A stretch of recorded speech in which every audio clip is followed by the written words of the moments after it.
Ina-avoid ko lang siya kasi nga, lagi na lang siya nagkakasakit sa kabisyo niya.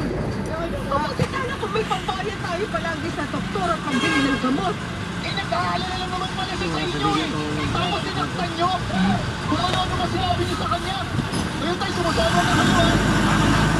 Para sa akin, pakinggan mo. Saka, sino ka ba matanda ka para pang masuha ng buhay ko? Hindi mo naman ako anak. Saka baka naman hindi ko lang balik pa. Kaya nga, ano ka sabi ko na pinagsasabi mo ka? Matanda ka na nga talaga kasi nabuhulan mo na. Mas malalaman ko. O sige, baka magkaalaman na tayo. Makinig ka mabuti ha. Kasi hindi ko na ito ulitin. Yung anak ko na nag-iwas sa akin mo, hindi ko pa rin nakakalimutan yung ginawa niya yun sa akin hanggang ngayon. At sa naalala ko, mas tumitindi yung galit ko sa'yo kasi sa'yo siya naggalit. Wala kasalanan si Lola sa ginawa niya sa inyo.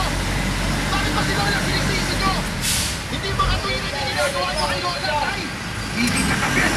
Wala ka mangyayari. Ako ba ito? Wala sa nangyayari? Ayos na. Para lang sa mga wala pala.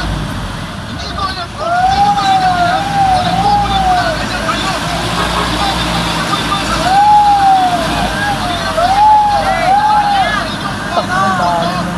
Hindi kayo perfecto tayo. Hindi kayo sakto.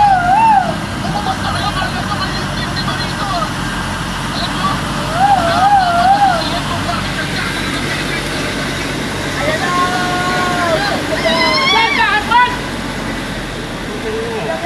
Ano mo, dandahan. Ano pag gising mo dandahan? Tutulak yung truck. May hindi pakala ang galit